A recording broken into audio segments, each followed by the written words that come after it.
Saya pun sebenarnya lupa. Okey, so untuk hari ini kita lihat topik 8.3. Bukan ni.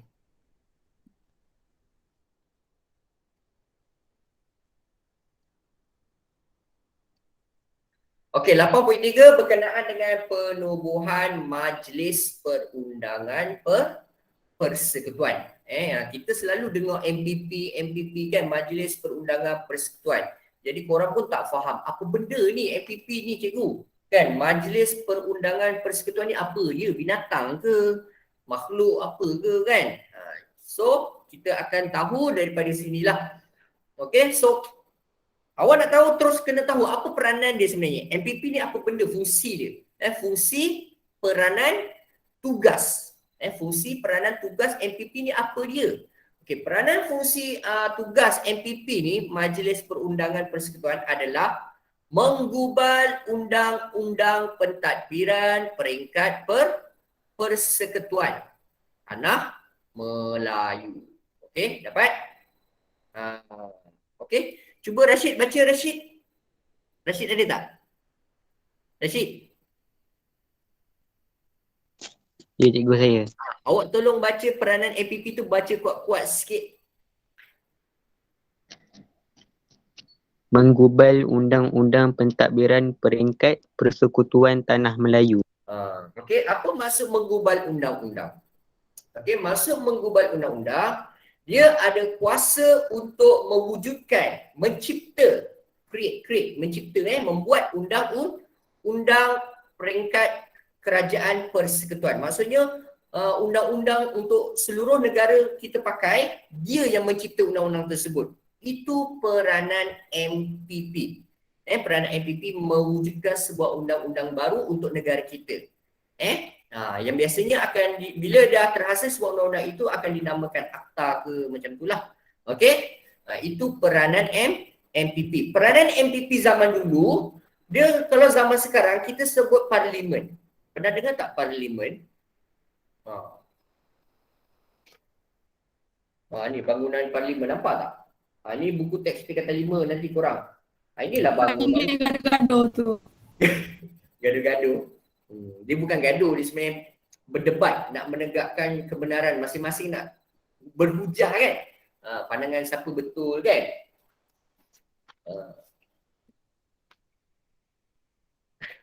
Jadi peranan MPP sama macam peranan parlimen, menggubal undang-undang. Dia guna kata kerja menggubal kata tugas menggubal. Macam mengadun aku, kalau kuih, mengadun kuih. Takkanlah menggubal kuih kan. Tapi kalau untuk undang-undang awak kena guna perkataan menggubal. Dia bukannya membuat undang-undang. Boleh je kalau awak nak tulis dalam exam. Membuat, peranan MPP adalah membuat undang-undang. Boleh je, tetap kita tanda betul. Tapi kalau istilah lebih tepat, kalau untuk merujuk undang-undang, term atau istilah yang sesuai adalah menggubal undang-undang.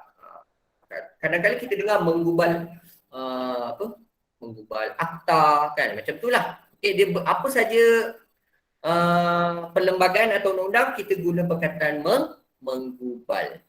Okey, menggubal undang-undang pentadbiran peringkat persekutuan. Maksud peringkat persekutuan tu, apa maksud perkataan persekutuan? Maksud perkataan persekutuan adalah merangkumi seluruh negara. Awak ingat apa yang saya cakap ni sebenarnya awak kena catatlah kat nota awak. Maksud persekutuan tu merujuk kepada seluruh negara kita ni. Okey, kita adalah, Malaysia ni adalah sebuah bentuk kerajaan persekutuan. Dia tak sebut kerajaan negeri kan? Negeri Malaysia.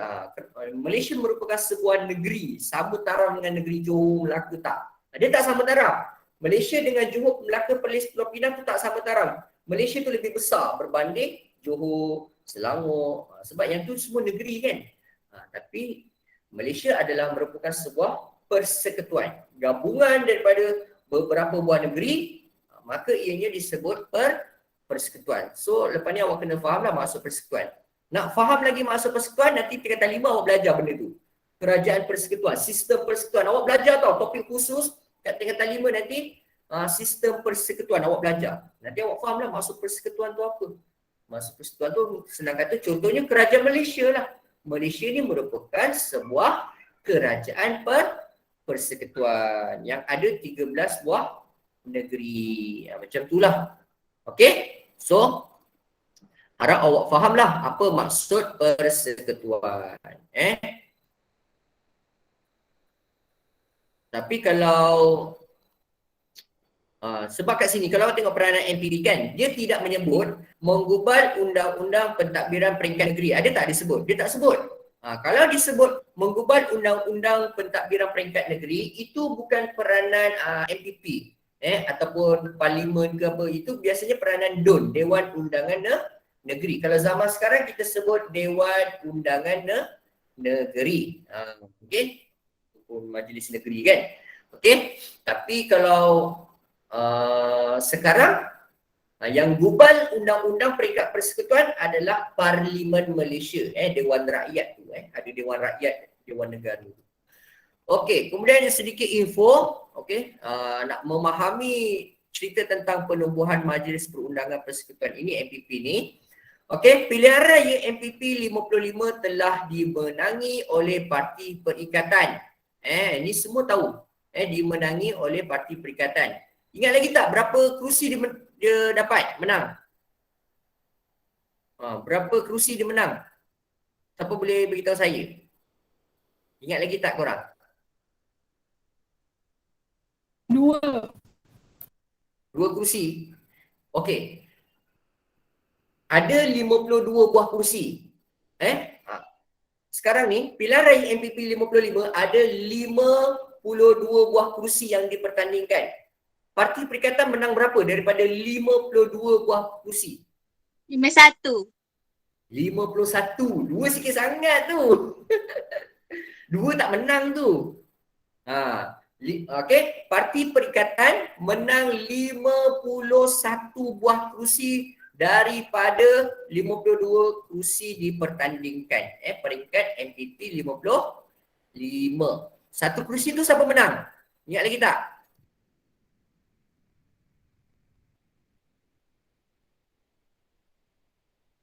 Satu kerusi. Kat sini.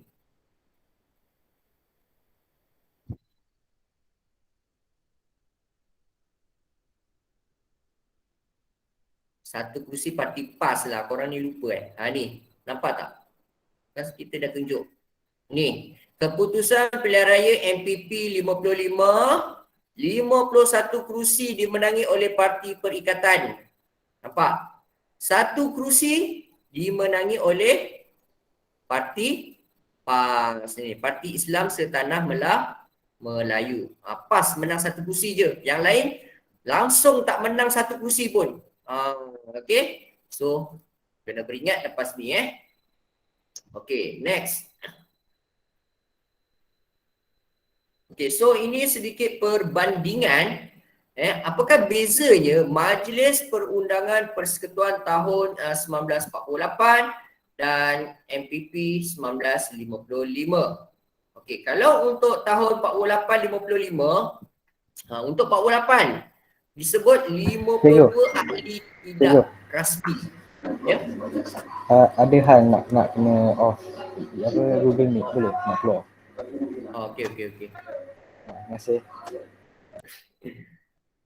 Sambung. Boleh sambung?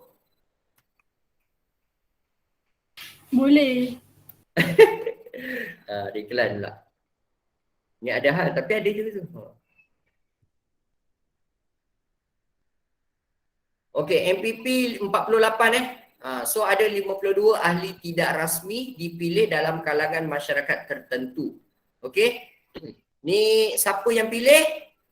Of course lah orang British juga yang pilih Pesuruhjaya Tinggi British yang pilih kan. Okey. Dan terdapat 3 orang ex officio dalam MPP 48. Okey, iaitu Ketua Setiausaha Kerajaan, Setiausaha Kewangan dan Peguam Besar Persekutuan. Maksudnya ni orang-orang besar tau, jawatan yang tinggi dalam MPP 48. Okey, tapi kalau MPP 55 tak ada pun. Tak disebutlah kat sini. Okey, kat buku awak tak sebut. Okey. Tapi kalau untuk MPP 55, 52 ahli ni dipilih melalui pilihan raya. Tapi kalau 48 dia tak ada pilihan raya. Terus dipilih daripada kalangan masyarakat tempatan, masyarakat tertentu dipilih letak kat situ. Okey. Tapi kalau MPP 55, 52 ni mesti dipilih melalui pilihan raya. Itu perbezaan dia. Kat sini nampak beza yang ni terus dipilih oleh daripada Pesuruhjaya Tinggi British kan. Tapi yang ini tak. Dia dipilih melalui pilihan raya. Rakyat yang pilih. Okey. Dan untuk yang ketiga pula, MPP 48, terdapat 9 orang residen yang mewakili 9 buah majlis negeri. Tapi MPP 55 dia tak sebut. Tak ada pun. Tak disebutlah apa-apa. Okey. Untuk 48 je ada dalam anggota MPP 48 ada 9 orang residen. Okey, tahu tak residen ni siapa? Okey, residen ni penasihat British Penasihat British bagi negeri-negeri Melayu yang ada raja. Boleh faham tak? Residen tu ditempatkan di negeri-negeri yang mempunyai raja. Boleh tak korang bagi tahu saya negeri-negeri mana yang ada raja kat negara kita? Johor. Johor, okey satu. Johor lagi? Kelantan. Kelantan, Terengganu. Terengganu, Selangor. Selangor. Yang lain? Cuba sebut. Dahlia tahu tak? Oh, faham. Ui. Faham? Lagi empat. Semua ada 9. Oh, Perak. Perak, Sabah Sarawak ada ke? Sabah Sarawak tak ada raja. Lagi 2 apa? Negeri Sembilan. Negeri Sembilan dah sebelum. Belum. Oh, ada Negeri Sembilan. Negeri Sembilan dengan Perlis. Okey, so 9 negeri tersebut mempunyai raja. Tetapi awak kena tahu Negeri Sembilan dengan Perlis dia tak disebut sultan. Dia raja, golongan raja, tetapi mereka tak menggelarkan diri mereka sebagai sultan. Macam Perlis mana dia disebut Sultan Perlis kan? Dia disebut Raja Perlis. Negeri Sembilan pun tak, dia tak disebut Sultan Negeri Sembilan. Disebut yang dipertua lah, yang dipertua besar macam tu. Okey. Tapi mereka kira dianggap golongan raja, 9 orang raja. So bila ada raja, maka British akan menempatkan penasihat di negeri mereka. Yang mana negeri-negeri yang mempunyai raja, penasihat British akan diletakkan di sana. Awak kalau tengok kat situ tahun 1948 kita belum merdeka. Kita belum merdeka tahun 48. Tahun 48 kita belum merdeka. Maka yang memerintah negeri kita adalah raja kan. So raja ini mesti diletakkan seorang penasihat British untuk menasihati mereka dalam hal pentadbiran. So golongan yang menasihati mereka ni digelarkan sebagai resident. Resident. Okey. Yang kat sini sebenarnya ada perdebatan sebenarnya antara saya dengan saya pun tak boleh nak cerita kat korang, nanti korang makin biol. Saya ceritakan apa yang kat buku teks je saya tak nak cerita apa yang saya tahu sebenarnya.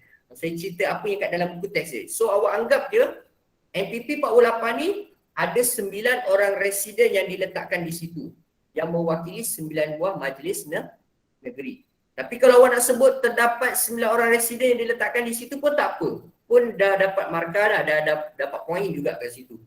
Okey. Seterusnya 11 orang ahli rasmi dipilih dalam kalangan pegawai kerajaan. Sebut je lah pegawai kerajaan. Okey. 11 orang ahli rasmi dipilih dalam kalangan pegawai kerajaan. Tetapi kalau MPP 55, dia dah tak ambil daripada pegawai kerajaan biasa tau. Dia ambil daripada 11 orang wakil menteri besar terus.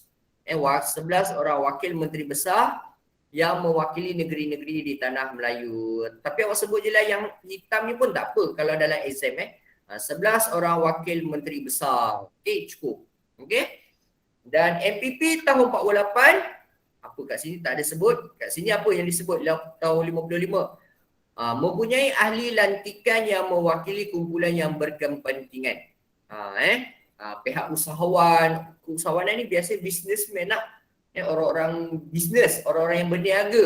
Maksudnya orang-orang berniaga ni dia ada nak jaga kepentingan dia orang, maka dia letakkan beberapa wakil dia orang, mungkin 1-2 orang ke perlu diletakkan dalam MPP, dalam MPP tahun tersebutlah, tahun 55. Ahli lantikan yang mewakili kumpulan yang berkepentingan seperti usahawan, pelombongan, pertanian dan perindustrian. Okey, dan ini terus jelas, ini awak senang sikit nak ingat. Okay, dalam MPP 48, anggota dia, ahli dia terdapat 77 orang. Manakala untuk MPP 55, senarai ahli dia ada 100 orang ahli. Okey. Kalau parlimen sekarang, Dewan Rakyat lebih kurang 222 orang sekarang. Anggota dia 200 lebih 222 orang anggotanya dalam parlimen. Tapi yang ini kita tak cerita parlimen zaman sekarang, kita cerita yang MPP, Majlis Perundangan Persekutuan tahun 48 dan tahun 55. Okey? Ada nak tanya apa-apa lagi tak? Setakat ni. Tak ada. Cuma ini ni saya tak sebut tadi kan. Okey, kat sini sama 2 orang wakil negeri-negeri selat ada, Melaka dan Pulau Pinang diletakkan yang mewakili diorang. Sebab kalau kat sini kalau tengok 9 orang residen ni, ini negeri yang beraja tau. Kan? Yang ini untuk negeri beraja.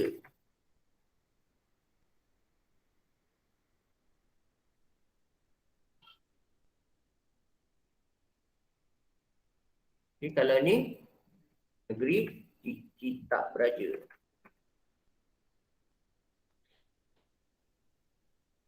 Okey. Tahun 48 tau. Ini cerita tahun 48. Negeri beraja diorang letak 9 orang residen. Negeri tidak beraja seperti negeri-negeri selat, ada 2 orang wakil juga diletakkan di Melaka dan Pulau Pinang. Okey. Kat MPP 55 tetap ada juga 2 orang wakil negeri-negeri selat, ada Melaka dan Pulau Pinang. Okey. So, apakah kesan penubuhan Majlis Perundangan Persekutuan? Ini bila korang dengar apa yang saya cerita, kan, bila korang baca, korang cuba latih diri korang untuk menulis. Bila korang belajar sejarah kan, sebenarnya korang boleh dengar, korang menulis, lepas tu korang sebut. Korang ingat dan sebut. Ingat daripada apa yang korang baca, faham dulu, tulis, lepas tu cuba ingat, lepas tu korang sebut semula. Tanpa tengoklah, tanpa tengok kertas, tanpa tengok buku. Itu cara korang belajar sejarah. Nak bagi ingat supaya nanti exam tu awak boleh tulis, awak boleh menulis. Okay? Korang buat tak macam tu? Macam mana cara korang study sejarah sebenarnya? Saya pun tak tahu cara korang study. Adakah korang cukup membaca saja? Baca, okey lah ni kot. Keluar soalan tak tahu. Okey, korang kena ulang proses mengulangi. Belajar sejarah ni bukan sekali je korang terus ingat. Dia perlu berulang-ulang. Ada murid 2 kali, 3 kali dah cukup ada murid lebih 10 kali pun tak apa. Kalau korang kata 10 kali baru ingat, buat je lah. Kan? Belajar smart lah. Kalau nak belajar cara pantas, latih soalan, buat soalan, selalu buat latihan praktis kan, menulis. Okey, so seterusnya, apakah kesan penubuhan Majlis Perundangan Persekutuan? Lepas MPP ditubuhkan, dia lebih fokus kepada tahun 55 sebenarnya kat sini. Lepas MPP 55 ditubuhkan, apa yang kita dapat lihat sebenarnya? Okey, so yang pertama, kerajaan negara kita masa itu telah diketuai oleh Ketua Menteri Persekutuan Tanah Melayu, iaitu Tunku Abdul Rahman. Okey? Saya nak tanya siapa pula Fatenin pula lah, Fatenin. Fatenin ada tak Fatenin? Ada.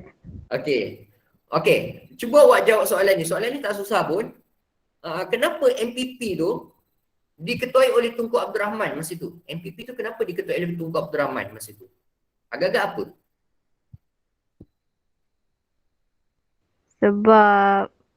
Sebab Tengku Abdul Rahman tu jadi ni apa ketua? Jadi ketua menteri. Okey, bagaimana dia boleh jadi ketua menteri? Ketua Menteri Tanah Melayu. Bagaimana Tunku Abdul Rahman boleh jadi ketua menteri Tanah Melayu? Dia perlu melalui apa sebenarnya? Proses apa? Nak jadi Pilihan raya. Ya. Okey, sebenarnya dia telah melalui proses pilihan raya dan beliau telah memenangi pilihan raya. MPP, pilihan raya MPP 55 dia menang. Dia memimpin parti perikatan. Parti perikatan menang besar. Dan daripada parti-parti itu, anggota-anggota yang menang pilihan raya itu, mereka semua sepakat memilih Tunku Abdul Rahman dijadikan sebagai ketua menteri. Maka dalam MPP Majlis Perundang Persekutuan yang dibentuk itu, Tunku Abdul Rahman dilantik sebagai ketua Menteri Persekutuan Tanah Melayu. Kita tak sebut Malaysia Awak jangan letak ketua Menteri Malaysia, jangan salah. Masa itu kita belum dikenali sebagai Malaysia. Kita dikenali Malaysia tahun 1963. Okey, itu kena bila awak menulis menjawab soalan sejarah ni, awak kena bermain dengan tarikh-tarikh tau. Bila tahu sebelum 16 September 1963, masa itu negara kita dikenali sebagai Persekutuan Tanah Melayu. Ingat, masa kita merdeka pun 31 Ogos 1957, kita belum dikenali sebagai Malaysia. Kita masih dikenali sebagai Persekutuan Tanah Melayu. Bila tahun 16 September 1963, bila kita dah bergabung dengan Singapura, Sabah, Sarawak, barulah kita dikenali sebagai Malaysia. Sampailah sekarang, kita nama Malaysia lagi. Kot-kot akan datang, kan kita tukar nama lagi. Tapi saya rasa Malaysia lah kan. Manalah tahu sejarah ni kadang kita tak boleh ramal mungkin 50 tahun akan datang, 100 tahun akan datang, negara kita jadi macam apa sekarang? Kita tak tahu. Okey, kemudian apakah lagi Jadinya Tunku Abdul Rahman tu boleh dikatakan Ketua Menteri untuk Persekutuan Tanah Melayu dengan Malaysia lah, dua-dua boleh. Ketua Menteri dan apa lagi satu tak berapa jelas suara Macam awak. Perdana Menteri. Macam tu. Saya tak dengar lah. Ketua. Adik. Boleh type? Sekejap cikgu. Ada orang kacau. Kalau macam suara awak jauh sangat.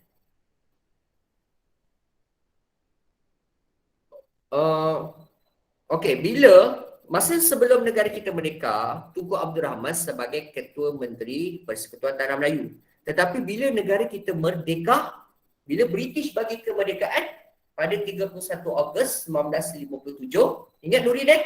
Tarikh kemerdekaan kita 31 Ogos 1957. Ya, ingat. Okey, lepas tu mereka Tunku Abdul Rahman tak pakai gelaran Ketua Menteri lah. Tunku Abdul Rahman tak pakai gelaran Ketua Menteri, tetapi diubah istilah tu Perdana Menteri, Prime Minister. Okey, tapi masa kita belum merdeka, dia memakai gelaran Ketua Menteri Persekutuan Tanah Melayu. Maksudnya dia menteri segala-gala, daripada Johor, Melaka, negeri Pulau Pinang, Pahang, semua dia ketua menteri dia. Kita ada menteri-menteri masa tu, menteri besar Johor ada, semua ada lah. Kan, tapi dia ketua segala menteri-menteri yang ada, negeri-negeri yang ada. So sebab itu dia memegang title ketua menteri. Okey, kemudian apakah kesan penubuhan Majlis Perundangan Persekutuan yang kedua? Okey, so kat sini cerita Tunku Abdul Rahman selaku ketua menteri PTM telah mengambil alih tugas Pesuruhjaya Tinggi British yang mengetuai pentadbiran Tanah Melayu. Ini poin ni senang kan? Korang nak ingat kan? Poin pertama, apa kesan MPP ditubuhkan? Negara kita diketuai oleh Ketua Menteri PTM iaitu Tunku Abdul Rahman. Lepas tu awak sebut, Tunku Abdul Rahman selaku Ketua Menteri PTM mengambil alih tugas PTB, Pesuruhjaya Tinggi British yang mengetuai pentadbiran tanah Melayu. Maksudnya dia ambil apa tugas-tugas PTB tu, dia ambil alih balik semua. Okey. Kemudian, tapi yang ketiga tetapi PTB ni, Pesuruhjaya Tinggi British masih memimpin kepimpinan peringkat atasan untuk menentukan hala tuju negara. Tetapi jawatan diorang tu masih wujud. Pesuruhjaya Tinggi British ni masih wujud masa tu. Sebab masa itu negara kita belum merdeka lagi. Tahun 55 kita belum merdeka. So PTB masih lagi memimpin sebab dia nak bagi tunjuk ajar lagi. Dia tak boleh keluar macam tu je. Nanti kita terpinya-pinya macam mana nak mentadbir kan. Kita masih lagi bergantung dengan British. Tunjuk ajar diorang macam mana nak menjalankan pentadbiran, nak menentukan hala tuju negara akan datang. Jadi orang kata Pesuruhjaya Tinggi British ni umpama cikgu bagi menteri-menteri yang menang pilihan raya masa tu. Dia ajar. Nanti bila British dah bagi merdeka, menteri-menteri yang dah menang pilihan raya ni tak terpinya-pinya lah nanti kan. Tak terpinya-pinya nak menjalankan pentadbiran. Kalau tiba-tiba British belah ya, contohlah kan, pilihan raya MPP tu dah berlangsung. Lepas tu dah tahu dah siapa menang. Tiba-tiba British belah je balik negara diorang. Apa yang berlaku? Tentulah huru-hara kan. Negara kita huru-hara nanti orang-orang tempatan masih tak pro lagi kan, bahasa mudah saya lah. Tak pro lagi nak memimpin negara kan. British tak ajar banyak lagi. Lepas tu British belah yang tu. So apa yang dibuat, British masih lagi memberi sedikit tunjuk ajar untuk menentukan hala tuju negara. Sebab disebut kat sini Pesuruhjaya Tinggi British masih memimpin kepimpinan atasan. Okey. Kemudian keempat, apakah kesan penubuhan MPP? Okey, iaitu berlaku proses pertukaran dan pembaharuan berlaku secara berperingkat. Proses pertukaran pembaharuan dari segi pentadbiran kita berubah secara beransur-ansur, berperingkat-peringkat lah. Maksud dia apa kat sini? Maksud dia apa? Maksud dia ialah kuasa pegawai British beransur-ansur berpindah kepada pemimpin tempatan. Nampak tak poin dia? Apa maksud pembaharuan itu berperingkat-peringkat? Dia nak pindahkan ni. Contohlah jabatan kesihatan masa tu orang British yang pegang, jabatan pelajaran contohlah orang British yang jaga kita. Tapi pada masa sama masa tu pilihan raya dah dibuat kan, dah tahu dah siapa yang akan memimpin negara, parti perikatan kan. Jadi British slow-slow bagi peranan itu kepada orang tempatan yang menang pilihan raya lah. Okey, bagi kat dia orang secara beransur-ansur berpindah. Okey, boleh faham tak? Kelas? Faham. Okey. Kalau tak faham, jujur je. Sebab yang ni tak susah sangat nak faham. Okey, namun terdapat pegawai British yang berperanan sebagai penyelia. Mereka kata namun juga tetapi. Namun ni tetapi lah kan. Tetapi terdapat juga pegawai British yang masih berperanan sebagai penyelia. Terdapat pegawai British yang berperanan sebagai penyelia atau penasihat, terutamanya dalam bidang keselamatan lah. Maksudnya dalam bidang keselamatan ni apa dia sebenarnya? Macam pertahanan lah. Polis ke tentera ke, maksudnya kuasa-kuasa polis dan tentera masih lagi dikawal British lah. British tak lepas gitu je. Dan nanti yang kalut lagi sebab kita pun masa itu sentiasa berdepan dengan ancaman komunis. Kita masih bergantung dengan British lagi, tentera British jaga kita. Okey, dan yang ini paling penting, kenapa kesan penubuhan MPP tahun 55, sistem ahli telah dimasukkan. Ingat lagi tak sistem ahli? Ingat lagi tak sistem ahli tu apa dia? Yang mana? Yang kabinet bayangan tu. Sistem ahli kabinet bayangan kan? Menteri-menterinya bertaraf menteri, okey, mencadangkan undang-undang, sebab soalan ni keluar tingkatan 5, soalan tingkatan 5 peperiksaan pertengahan keluar. Saya pun menanda diorang, ramai juga yang jawab soalan sistem ahli ni. Kat korang punya tak ada, tak keluar sistem ahli bab 7 bab 7. Yang sistem ahli dengan CLC tu dia topik yang bab yang sama. Okay, korang tengok baliklah sistem ahli tu apa. Dia nak melatih. Sebuah sistem yang dibentuk untuk melatih penduduk tempatan nak menerajui kerajaan sendiri. Itu sistem ahli. Bila MPP ditubuhkan, maka sistem ahli dimasukkan terus. Tak perlulah sistem ahli ni sebab mereka dah terlatih dah sebenarnya. Mereka dah tahu cara nak mentadbir negara. Jadi kita tak perlukan sistem ahli. Kalau masih lagi sistem ahli, sebenarnya diorang ni tak ada apa-apa peranan sangat lah kan. Masih lagi praktikal kan. Sistem ahli tu macam praktikal sebenarnya praktikal lagi. Jadi dimasukkanlah sebab pilihan raya pun kita dah buat Okey, seterusnya apa kesan penubuhan MPP dah menunjukkan amalan pentadbiran demokrasi berlaku. Dah menunjukkan amalan pentadbiran demokrasi berlaku kat negara kita. Okey. Senang kata, apa maksud demokrasi ni? Demokrasi ni, awak kena faham maksud demokrasi ni kuasa rakyat tau. Rakyat, kita lah rakyat, people. Nanti kita ada power untuk menentukan jenis kerajaan yang kita mahukan. Kalau pemimpin, seseorang pemimpin tu, kita tak senang dengan dia, kita boleh tukar dengan orang lain kan?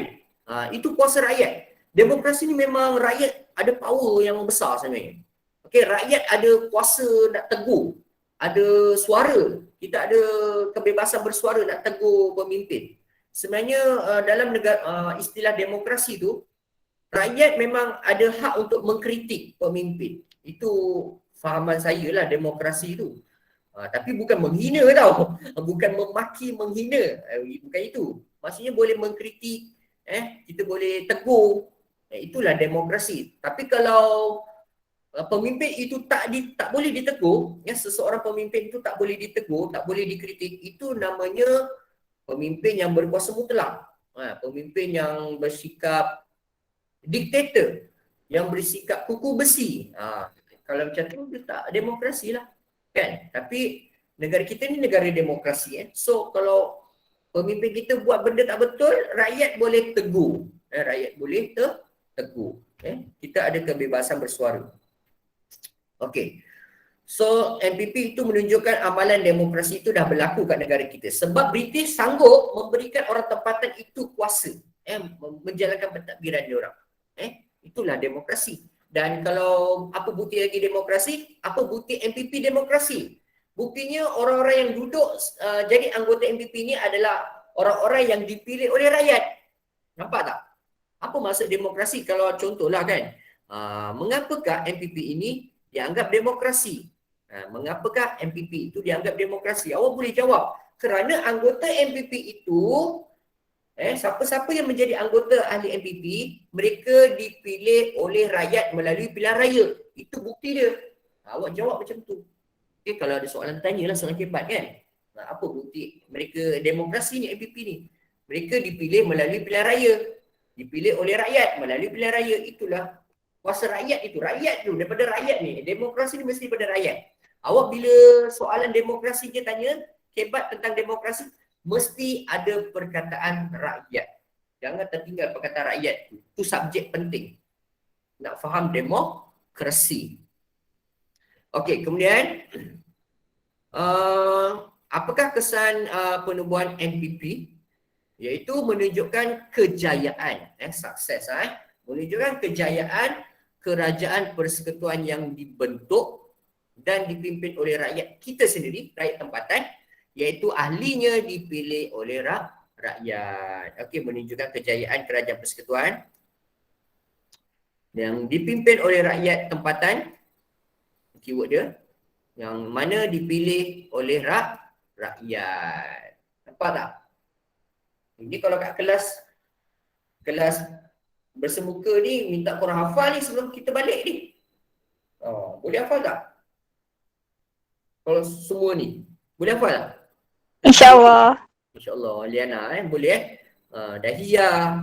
Siapa lagi lah? Semualah. Ani, Rashid, Syafina, Fatanin, Nurin.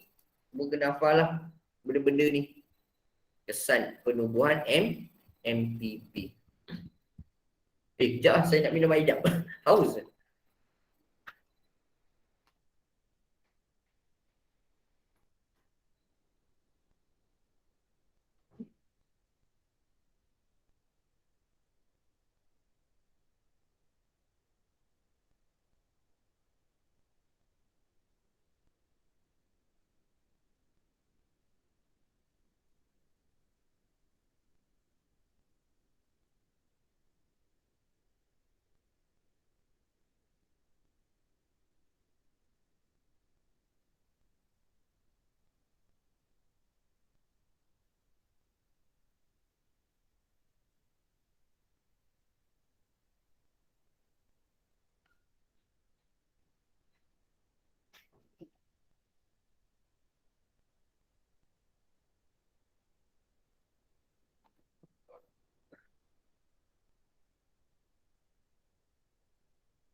Okey, cuba korang jawab soalan ni. Siapakah wanita pertama tempatan yang, bukan yang ini typo, yang menjadi anggota Majlis Perundangan Persekutuan? Okey, so apa jawapan korang?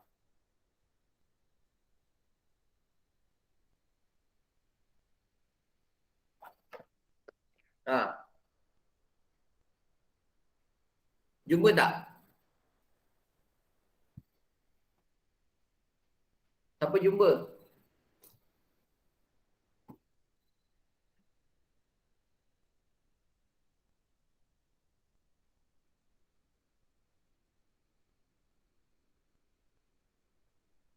Halimaton Abdul Majid ke? Ya, betul. Kat mana awak jumpa? Dekat muka surat tu lah 205 yang ada gambar tu. Yang ada gambar. Okey, kat sini sebenarnya. Muka surat 205.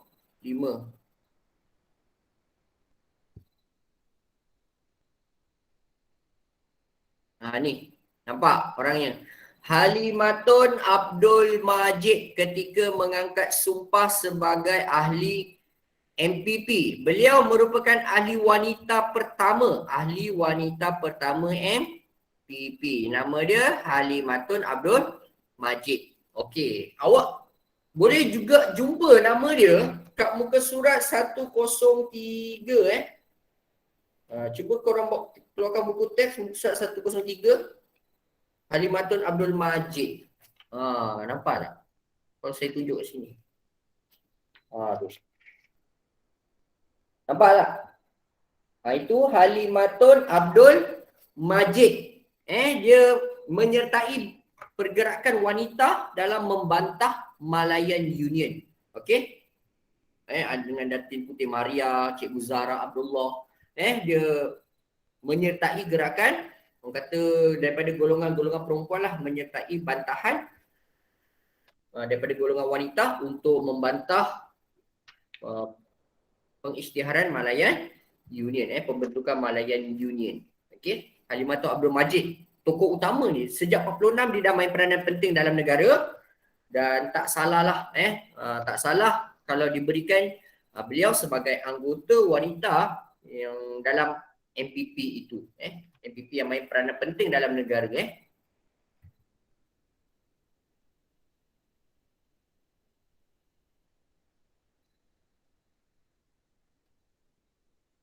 Okay, so kat sini kita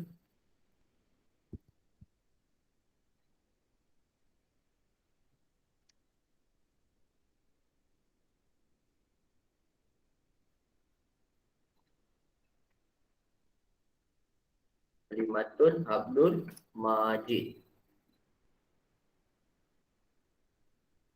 Okay. Best color ni. Okay. Okay, yang dah print tu tolong tulislah. Jadi korang dah tahulah siapa kan. Kalau keluar soalan objektif dia, so korang boleh jawab. Okey, tokoh wanita tersebut merupakan salah satu individu yang membantah keras penubuhan Malayan Union bersama-sama dengan Cikgu Zahra Abdullah dan Datin Putih Maria. Boleh rujuk juga teks halaman 103. Okey, ini info sebelum kita tukar topik 8.4. Okey, tentang Parlimen Persekutuan Malaysia. Okey, korang dah tahu Parlimen bab kata Nuri tempat gaduh-gaduh. Bukan gaduh-gaduh Diorang berdebat lah Cakap gaduh-gaduh, kita cakap belakang-belakang lah kan. Jangan cakap depan-depan. Kita nampak memang rakyat biasa memang akan nampak macam kelakuan diorang tu macam pelik lah kan. Kurang matang ke apa kan. Tapi itulah memang ragam lah Kalau awak tengok negara-negara lain, parlimen diorang lagi dahsyat sampai baling kerusi, tumbuk tendang kan. Bergaduh bertumbuk kalau luar negara punya parlimen lagi dahsyat. Kalau tengoklah YouTube mana-mana negara lain. Okey. So kita ambil yang baik, yang buruk kita jangan contohi. Okey, so Parlimen Persekutuan Malaya bila ditubuhkan ataupun kita sebut parlimen lah zaman sekarang ni. Zaman sekarang kita sebut Parlimen Malaysia. Okey, zaman itu Parlimen Persekutuan Malaya. Okey, telah ditubuhkan pada 11 September 1959. Kita dah merdeka ke belum? Dah. Kita merdeka 31 Ogos 57. Dah merdeka lah. So, barulah Parlimen Persekutuan Malaya telah ditubuhkan. Kita sebut Malaya, kita boleh sebut Malaysia. Sebab Malaysia tahun 63. Okey, dan persidangan pertamanya diadakan pada 12 September. Satu hari lepas tu lah. Tubuh 11 September rasminya. Dia macam rasmi lah kan. Ditubuhkan tu rasmi lah. Dan bersidang pertama kalinya satu hari selepas tu 12 September 59. Okey. Dan dirasmikan oleh siapa? Yang di-Pertuan Agong yang pertama. Tuanku Abdul Rahman. Korang jangan tungku ni tuanku. Jangan korang letak Tunku Abdul Rahman. Itu salah. Nanti korang salah fakta. Kalau Tunku Abdul Rahman tu Perdana Menteri. Tapi yang kita sebut ni Tuanku Abdul Rahman ibni almarhum Tuanku Muhammad. Pernah kenal tak korang? Pernah nampak tak muka dia? Siapa pernah nampak muka dia? Bukan banyak ke waktu nak merdeka-merdeka. Awak pernah nampak kat mana? Tuanku Abdul Rahman ni pernah nampak muka dia kat mana?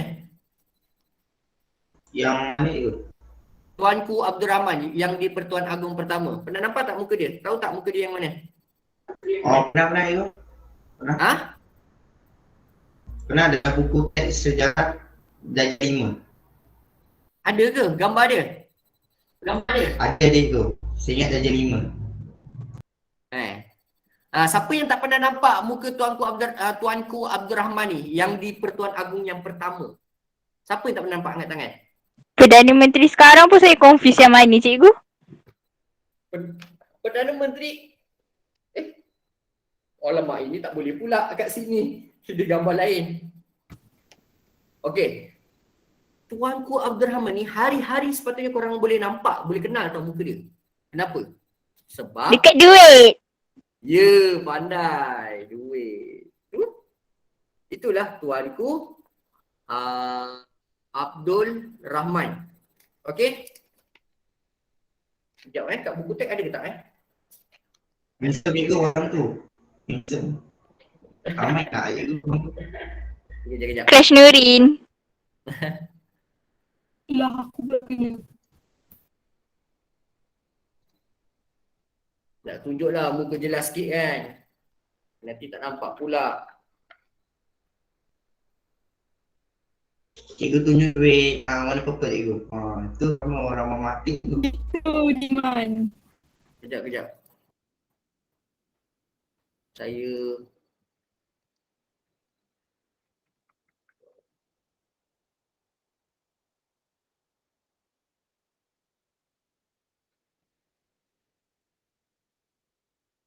Hmm.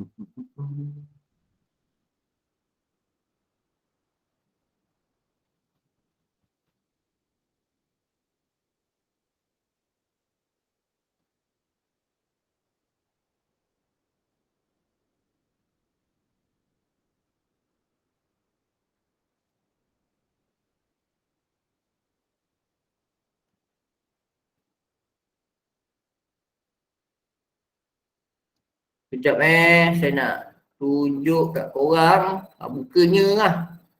Dia tengah save as. Mana ni tadi jawapan.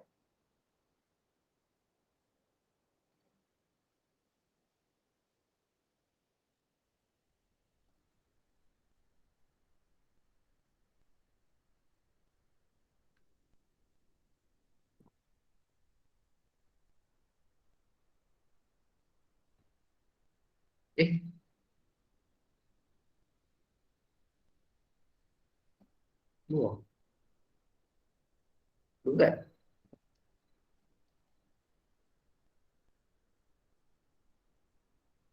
Nampak tak? Kecil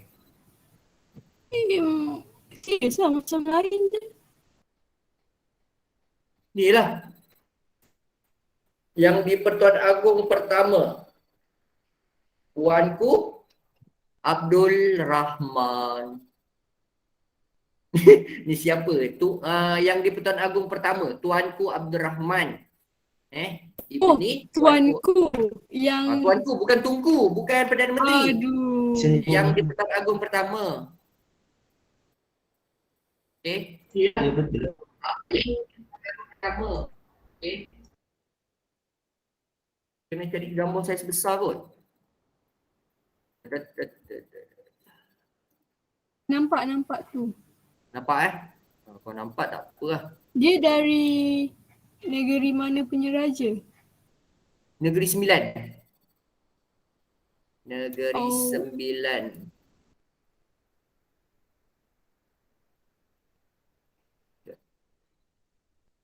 Oh, ini gambar yang duit. Kalau kecil sangat. Kecil-kecil lah gambar dia. Berah.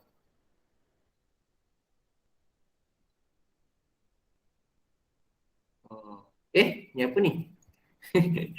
Pada saya punya ni. Ni. Ini siapa pula?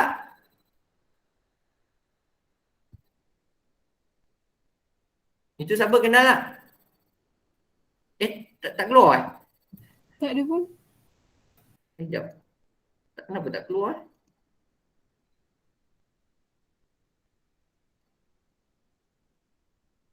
Kenapa tak keluar? Oh. Sekejap.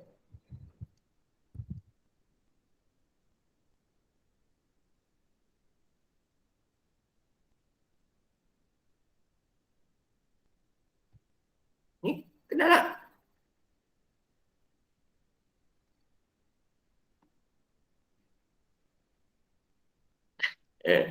Ini Tunku Abdul Rahman. Baik tu macam tak beza ditutup lagi.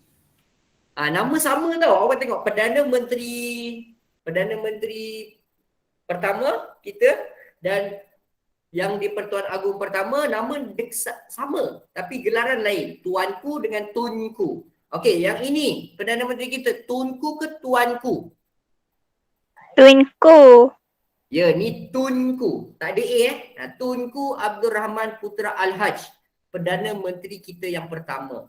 Perdana Menteri Persekutuan Tanah Melayu. Kalau nak sebut Malaysia bolehlah sebut. Walaupun sepatutnya tak boleh disebut Malaysia sebab kita masa tu belum dikenali Malaysia lagi. Okey? Tapi selalulah kita dengar kan Perdana Menteri Malaysia yang pertama. Padahal masa tu belum Malaysia lagi kan. Kita belum Malaysia lagi. Sepatutnya istilah yang tepat kalau belajar sejarahnya dia disebut Perdana Menteri Persekutuan Tanah Melayu lah. Okey? ataupun orang Mak Saleh sebut Malaya je lah, Malaya kan. Okey. Dan kalau yang dia Tuan Agung pertama tadi kita sebut Tuanku Abdul Rahman, ada A lah, Tuanku. Okey, so sambung pembelajaran kita tadi.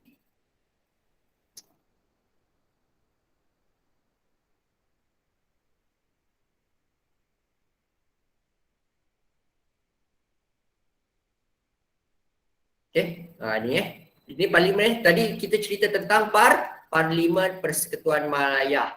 Okey, bila ditubuhkan, bersidangnya bila? 1 hari selepas tu dan dirasmikan oleh Tuanku Abdul Rahman ibni almarhum Tuanku Muhammad, YDP. Pertama bukan dirasmikan oleh Perdana Menteri, bukan. Tapi YDP. Okey. Sekejap. Kita ada masa.